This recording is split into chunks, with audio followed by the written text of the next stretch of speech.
Did you use the wrong oil again? Don't freak out just yet. We will reveal 15 engine oils that will work for your vehicle so that you can get the right one and keep your vehicle in top shape. At the end, we will let you know what to do with the wrong oil in your engine. Number 1, look for the API certification seal. The first hidden trick to knowing if an engine oil truly works is spotting the API certification seal on the bottle. This mark means the oil has passed strict performance and protection tests set by the American Petroleum Institute. Oils without it may claim big promises, but often lack the testing that proves they protect engines under stress. Certified oils guarantee proper detergency, oxidation resistance, and wear protection. Skipping this seal leaves your engine at risk, no matter what flashy marketing says. Number 2, match viscosity to your climate. Viscosity numbers like 5W-30 or 0W-20 are not random. They tell you how oil flows in cold starts and high heat. Choosing the wrong one can mean sluggish flow on winter mornings or thinning oil that can't protect bearings in summer. Engines designed for tighter clearances need thinner oils, while older or high-mileage engines may benefit from slightly thicker grades. Always match viscosity to both the manufacturer's specs and your local climate for true protection. Number 3, synthetic base oils handle stress better. One of the clearest signs of a working engine oil is its resistance to breakdown under heat. Conventional oils rely on crude oil molecules that vary in size and stability, which means they burn off faster, oxidize easily, and leave behind sludge. Synthetic oils, on the other hand, are engineered with uniform molecules that stay stable at high temperatures and flow consistently in extreme cold. This stability translates into better lubrication during hard acceleration, long highway trips,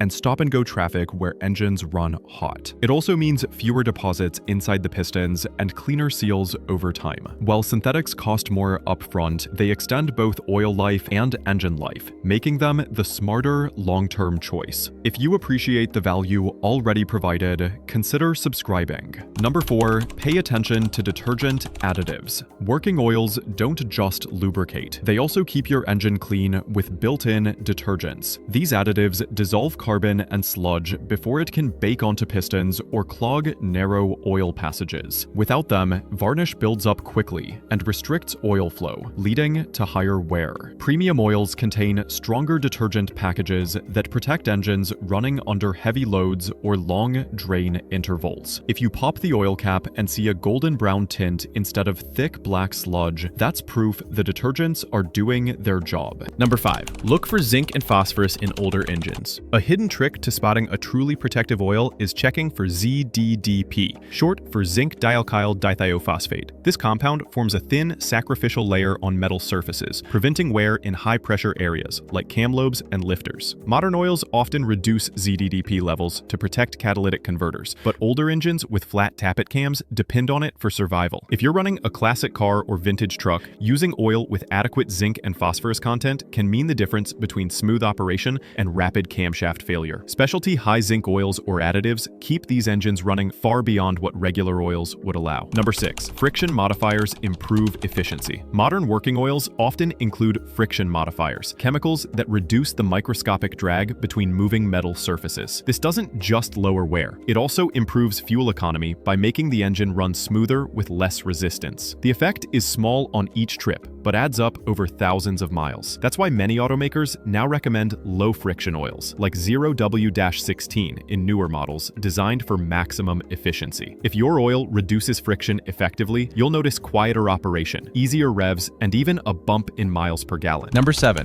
use the blot test on your dipstick. One of the simplest hidden tricks for checking if your oil is still working is the blot test. Dab a drop of oil from the dipstick onto a clean piece of white paper and let it spread. Good oil will form a light amber circle with even dispersion, while worn out oil will leave dark, sooty spots or gritty edges. This test shows whether the oil is still dispersing contaminants or if it's overloaded and breaking down. While it doesn't replace lab analysis, it's an easy DIY way to catch oil that's past its prime before it damages the engine. Number 8, high mileage oils rejuvenate seals. Engines with more than 75,000 miles often suffer from worn seals that cause oil leaks and consumption. High mileage oils contain special conditioners that swell and soften old seals, restoring flexibility and and reducing seepage. This hidden trick helps older engines maintain oil pressure and cut down on burning oil. These oils also carry extra detergents and anti-wear additives, making them ideal for engines that have seen years of use. Switching to a high-mileage formula can easily extend the life of an older car without costly repairs. Number 9. Oxidation resistance prevents breakdown. When oil is exposed to high heat and oxygen, it starts to oxidize, turning thick, dark, and acidic. Oils with strong antioxidant additives resist this process, keeping their protective qualities much longer. This is critical for engines that run hot, tow heavy loads, or drive long distances without rest. Oxidized oil not only loses lubrication, but also accelerates corrosion inside the engine. Choosing an oil with proven oxidation resistance means fewer deposits, cleaner pistons, and a longer-lasting engine under stress. Number 10. Shear stability keeps oil in grade. Every time oil squeezes between moving parts, like bearings or cam lobes, it experiences extreme pressure that can literally tear its molecules apart. This is called mechanical shear. Weak oils break down quickly, thinning out and losing viscosity, which means they no longer protect surfaces as intended. High-quality oils are designed with shear-stable base stocks and polymer additives that maintain grade even under racing, towing, or long-distance highway driving. If an oil thins excessively, it can no longer hold the protective film between parts, leading to rapid wear. That's why working oils that resist shear maintain steady oil pressure, protect against heat, and extend the life of both the engine and the oil itself. Number 11.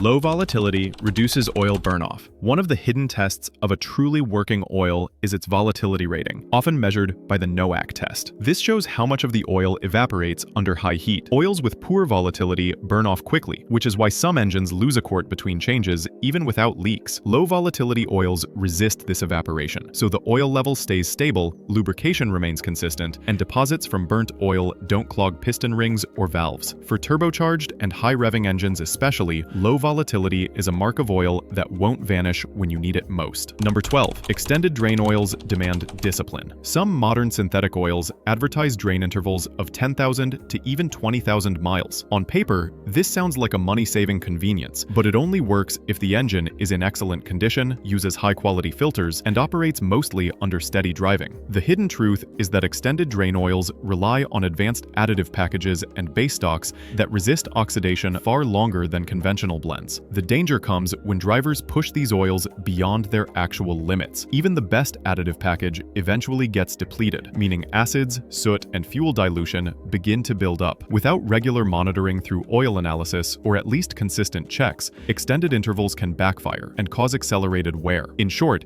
extended drain oils are a real trick for engines that qualify, but they're not a free pass to forget maintenance. Discipline is what makes them work. Number 13. TBN shows if oil still protects. A little-known but powerful trick for revealing a working engine oil is checking its total base number, or TBN. This value measures how much alkaline reserve is left in the oil to neutralize acids that form during combustion. Fresh oils start with a high TBN, but as miles add up, detergents and additives get used up and the number steadily drops. If TBN falls too low, the oil can no longer fight acidity, which leads to corrosion of bearings, camshafts, and other metal surfaces. Professional oil analysis labs test TBN to predict exactly when oil has reached the end of its protective life. For fleets and high-mileage drivers, watching TBN is the difference between safe extended intervals and catastrophic wear. This hidden number tells you more about oil condition than color or mileage ever could. Number 14. Viscosity index predicts stability. Not all oils handle temperature swings the same way, and the viscosity index is the hidden metric that shows which ones truly work. Oils with a high VI maintain consistent thickness from cold starts to full operating heat, while low viscosity index oils thicken too much in winter or thin dangerously in summer. This matters because modern engines depend on precise oil flow through tiny passages, turbo bearings, and hydraulic lifters. If oil becomes too thin, the protective film breaks, and if it's too thick, it starves components of lubrication. Oils with a high viscosity index deliver predictable performance across climates, proving they're engineered to protect under all conditions. Number 15. Check compatibility with emission systems. Modern engines often include catalytic converters, diesel particulate filters, and exhaust gas recirculation systems that are sensitive to what oil you use. Some older formulations with high levels of phosphorus, sulfur, or ash can clog filters or shorten the life of emission components. A working oil is one that not only lubricates, but also meets low SAPS requirements when needed. For gasoline cars, this compatibility prevents premature catalyst failure, and for diesel vehicles, it avoids costly repairs on particulate filters. Checking for the proper API or ACEA category on the label is the hidden trick that ensures the oil works with your engine and its emissions hardware. Overlooking this detail often turns an otherwise healthy oil into the cause of expensive damage. Bonus segment 1. Importance of choosing the right engine oil. This is very crucial to your vehicle because it's all about matching the chemistry with your engine's design. Every oil formula has a different balance of detergents, friction modifiers, and protective additives. The wrong one can create poor lubrication, sluggish performance, and early wear. Bonus segment 2. What should you do if you have the wrong oil? This depends on the circumstance you are in. If you have driven a few miles, the safest move is to drain it immediately and replace it with the correct grade. The general rule of thumb is the longer you have the wrong oil, the higher the risk of damage to your vehicle will occur. If you have already been driving with the oil for a while, perform a full oil and filter change as soon as possible. In severe cases, if the engine shows signs of damage, noise, or warnings that were not there before, it's best to get a mechanic to flush the system. The quicker the correction, the shorter the long-term damage later. Bonus segment 3. Unsure on type of oil to choose. If you are ever stuck in a loop on what kind of oil to grab for your vehicle, start by checking your owner's manual or the oil cap itself. It will usually list the exact viscosity and specification your engine needs. It's crucial that you pay attention to the letters it lists, such as API, ILSAC, or ACEA. They will ensure the oil meets the standards for your engine. Always go by the manufacturer specs rather than marketing claims or online opinions. You can also consult a trusted certified mechanic to give you precise guidance on your vehicle. Bonus segment 4. Essential gear for DIY work. Once you have the right oil, you will need to do a quick review on what gear you should have for a professional job. On hand, you'll want to have an oil filter wrench, particularly the one that is in the correct socket size for your drain plug, a container to hold the used oil, a high-quality funnel, a drain pan to capture spills and waste, a torque wrench to tighten bolts precisely to avoid stripping threads, a pair of nitrile gloves or a specific brand of gloves that works with individuals with sensitive skin, along with some safety glasses for protection, some cloths or towels to wipe off spills, and the correct oil filter and bottle of engine oil that is meant for your vehicle. Then, you'll also want to have a clean, flat surface workspace along with good lighting to avoid mishaps or rushed decisions, and some jacks, jack stands, or ramps to help lift and support the vehicle. This is typically the recommended gear for safety purposes. For the more experienced drivers, share in the comments below what you use to get your oil changes done to help out new drivers doing their own oil changes. Bonus segment 5. Proceed with caution. Before you get your hands dirty, there are a few important warnings every driver needs to know. If you have driven your car recently, the oil will be scorching due to the hot engine. Do not start an oil change right after driving. Let the engine cool down for about 30 minutes to reduce the heat in the oil as much as possible. Used oil will also contain particles and byproducts that will be toxic to the skin and lungs. This is where the gloves and safety glasses come in handy. Once you have completed your oil change, inspect your vehicle for any leaks. And do not dispose of used oil irresponsibly. If you do, depending on where you live, you can face fines, jail time, or be held accountable for cleanup costs. What you can do is find certain recycle programs within your city to see if they accept used motor oil. If not, most AutoZone stores usually accept them. Just make sure to check beforehand. They can also take used oil filters as well. If there is something that I've missed or didn't mention, share it in the comments so that new and current drivers see what to look out for. And never forget how important your car is to you. It provides you transportation when you need it in your day-to-day life. The question is, how much do you want to see this vehicle live for? 100,000, 200,000, 1 million miles? And let's say that you do. What would it cost you to make it last that long? If all it takes was a bit of your time to review and apply these tricks, would you do it? If that sounds fair enough, I encourage you to watch the other videos on the channel that were made for you to help keep your vehicle and engine in top shape so that you can live to see your car last a lifetime. Share this video with anyone you know that needs help choosing the right oil for their vehicle, and I'll catch you guys on the next one.